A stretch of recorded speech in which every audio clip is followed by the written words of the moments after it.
Bonjour, je suis Sébastien, conseiller numérique à la Chambre d'agriculture de Corrèze. Aujourd'hui, dans cette vidéo, nous allons vous présenter l'installation d'une caméra de vidéosurveillance IP. La caméra que nous allons vous présenter, c'est celle-ci, la Reolink Go PT, qui offre l'avantage de se connecter au réseau grâce à une carte SIM et d'avoir une batterie rechargeable qui peut être connectée directement à un panneau solaire. Ainsi, la caméra est complètement autonome, on peut l'installer aussi bien dans un champ que dans un bâtiment. Alors, dans le carton, vous allez trouver un mode d'emploi en plusieurs langues, dont le français, la caméra, une antenne GSM qui sera connectée à la caméra, des systèmes pour fixer votre caméra, donc le système là avec la vis qui vient se mettre sur la caméra, qui a des trous pour le fixer à un mur. Si jamais vous voulez l'installer sur un arbre, vous avez ce système-ci avec une sangle qui permet donc de l'attacher à un arbre ou à un poteau. Tout ça est fourni avec des vis et des chevilles pour tout ce qui est fixation. Vous trouverez aussi dans la boîte un câble USB pour permettre de connecter sa caméra à un adaptateur secteur. Alors attention, l'adaptateur secteur n'est pas fourni avec la caméra, il faut l'acheter à part. Une petite aiguille qui permet de réinitialiser sa caméra le cas échéant. Et une carte micro SD de 32 Go qui permet de sauvegarder les vidéos. En option, ce que je vous conseille, c'est donc de prendre le panneau solaire. Donc celui-ci, c'est un panneau solaire qu'il faut prendre chez Reolink, qui a un câble de 4 mètres. Ça permet d'avoir sa caméra dans un bâtiment et le panneau solaire à l'extérieur. Et par contre, ce qu'il faudra acheter à part, ça sera la carte SIM qui permet à la caméra de se connecter au réseau GSM. Vous pouvez prendre une carte téléphone équipée en data, auquel cas il faudra retirer le code PIN, ou alors des cartes qu'on appelle M2M pour machine to machine, qui sont des cartes SIM spécialement conçues pour ce type d'équipement.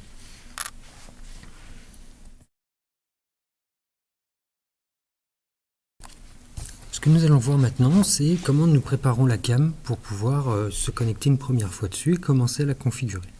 Donc la première chose à faire, c'est d'insérer la carte SD et la carte SIM. Donc pour ça, vous tournez ici l'objectif de la caméra et en dessous se trouve un cache en plastique. C'est sous ce cache en plastique que viennent s'insérer la carte SIM et la carte SD. Alors, on va commencer par la carte SD. Donc je l'insère les petits connecteurs vers le haut. Voilà, je fais attention qu'elle arrive bien droit et j'appuie dessus jusqu'à entendre le petit clic qui indique qu'elle est bien insérée. Ensuite, la carte SIM, pareil, donc c'est l'emplacement du haut, les connecteurs vers le bas. J'insère la carte SIM et après il faut l'enfoncer. Alors ça c'est la partie la plus délicate, c'est d'aller enfoncer la carte SIM jusqu'à ce qu'il y ait le petit déclic. Donc j'utilise pour ça moi l'arrière de l'aiguille qui permet de réinitialiser la caméra. Je vais venir appuyer sur ma carte SIM. Voilà, jusqu'à ce que j'ai le petit clic. Quand c'est fini, je remets bien le cache qui assure l'étanchéité de la caméra, surtout si vous voulez l'utiliser en extérieur. Je remets mon objectif. Voilà, ça, carte SIM, carte SD, c'est fait. Ensuite, ce qu'il faut absolument faire, c'est ici mettre l'antenne GSM. Donc je viens mettre mon antenne GSM ici et je la visse.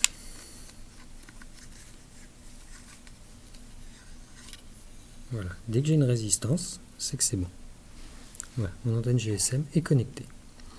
Donc les deux autres parties à connaître sur la caméra, juste à côté de l'antenne GSM, ici, j'ai sous un cache en plastique, j'ai la prise mini USB qui va me permettre de connecter mon panneau solaire pour recharger la batterie de la caméra.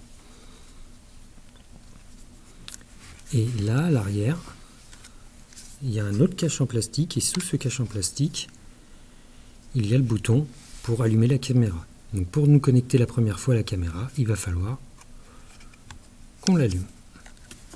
Quand on l'allume, il y a d'abord une lumière rouge. Et dès que la caméra sera démarrée, elle va nous le dire en fait.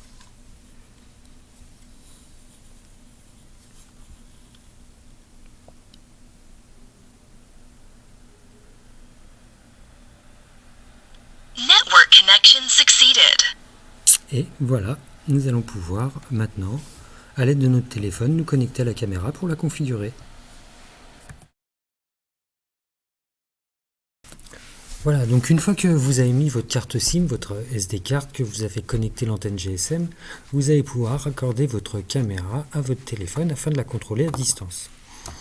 Donc pour ça, vous allez aller dans le magasin de votre téléphone. Donc là, c'est un téléphone Android. Donc en haut à droite, on a l'icône Play Store.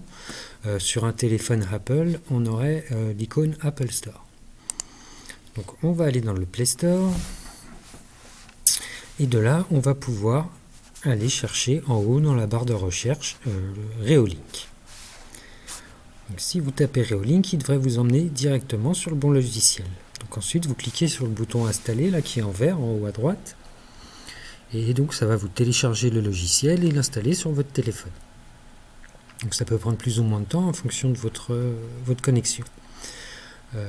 Pendant l'installation, vous pouvez démarrer la caméra, puisque pour rattacher la caméra au logiciel, il va falloir que la caméra soit allumée. Donc une fois que le logiciel est installé, vous pouvez l'ouvrir.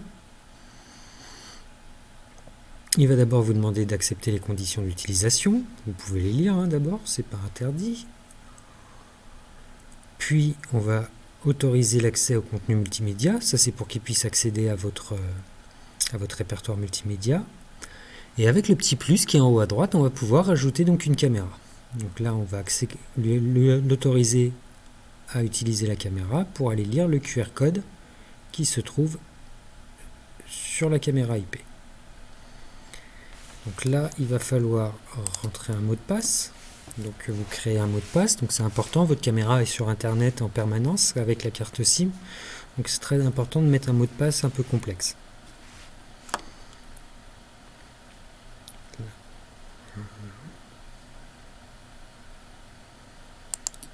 Une fois qu'on a mis le mot de passe, on va donner un nom à notre caméra.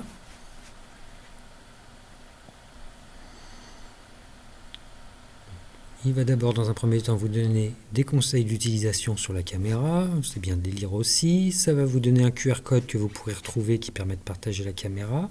Ensuite, avec la petite roue crantée qui est au-dessus de l'image de la caméra, on va aller dans les paramètres pour commencer. Donc là, dans les paramètres intéressants, donc on voit on a l'état de la batterie. Dans le menu affiché, il y a un paramètre intéressant qui sera le retournement vertical. En fonction de comment vous allez positionner votre caméra, vous pourriez avoir besoin de retourner l'image. Vous voyez là par défaut je suis à l'envers. On va mettre le retournement vertical et voilà, je suis à l'endroit. Donc après c'est plus des paramètres de vidéo où moi par défaut j'ai laissé tel quel. C'est pas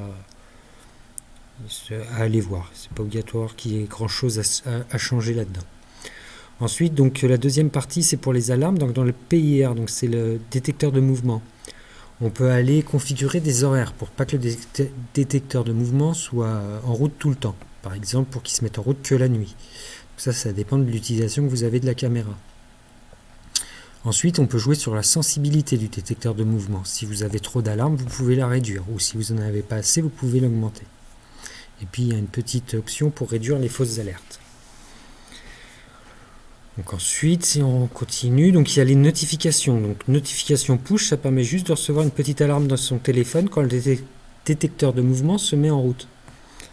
Ça peut être bien de le mettre en route. Ensuite, il y a les alertes courriels. Donc là, c'est à configurer pour qu'il y ait des envois de messages automatiques dès que le détecteur de mouvement se met en route. La sirène qu'on peut mettre en route, donc là c'est la caméra qui se mettra à sonner quand le détecteur de mouvement se met en route. Donc ça c'est pareil, ça peut être utile. Partage de caméra, donc là on retrouve le QR code si on veut partager sa caméra avec quelqu'un qui a le logiciel. Le time-lapse, ça c'est plus pour faire des grandes vidéos plus intéressantes, mais ça voilà. Dans les paramètres avancés, on peut jouer sur l'enregistrement audio, sur la lumière infrarouge, changer le mot de passe. ou changer la date et l'heure. Et enfin, on peut supprimer la caméra. Donc là, ensuite, si on revient en arrière, si on clique sur l'image de la caméra, voilà, on a accès donc à la caméra. Et là, on peut soit directement aller voir la caméra en direct. Alors, ça va dépendre de la connexion, si elle est bonne ou pas. Donc sinon, après, ensuite, donc on a un icône qui permet d'entendre ce qui se passe sur la caméra. On a l'icône qui permet de prendre des photos.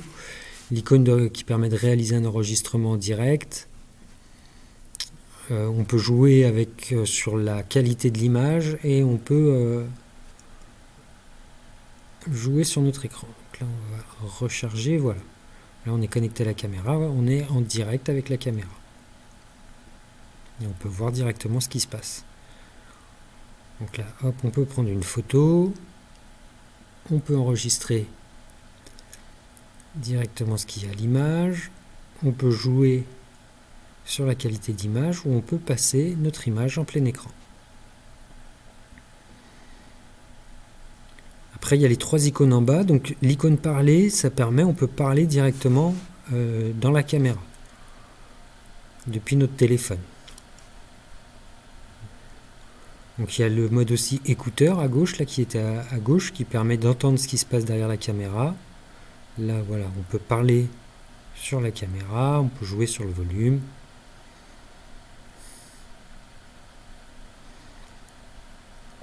Après, il y a l'icône PTZ. Donc ça, PTZ, ça permet de jouer sur l'axe de la caméra. On peut donc la monter ou la descendre, ou bien la faire pivoter à gauche ou à droite.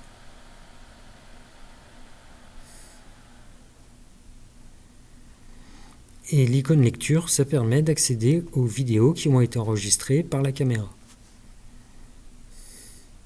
Donc soit on peut aller les lire en direct, soit on peut les télécharger. Voilà, et puis on va essayer d'en charger une. Voilà, c'est une toute petite vidéo, là, celle de l'enregistrement.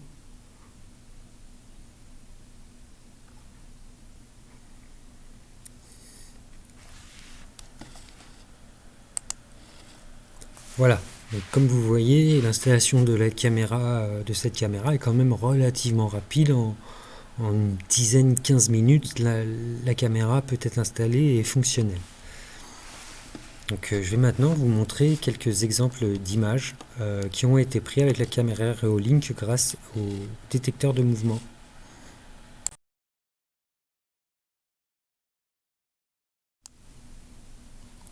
Donc ici vous voyez une scène qui a été prise de nuit.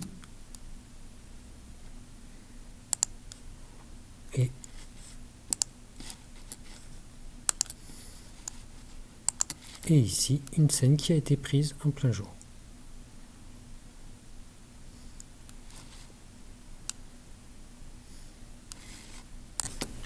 Voilà, c'est la fin de cette vidéo de démonstration de la Reolink Go PT. J'espère qu'elle vous a convaincu de la simplicité de son utilisation et je vous dis à une prochaine. Au revoir.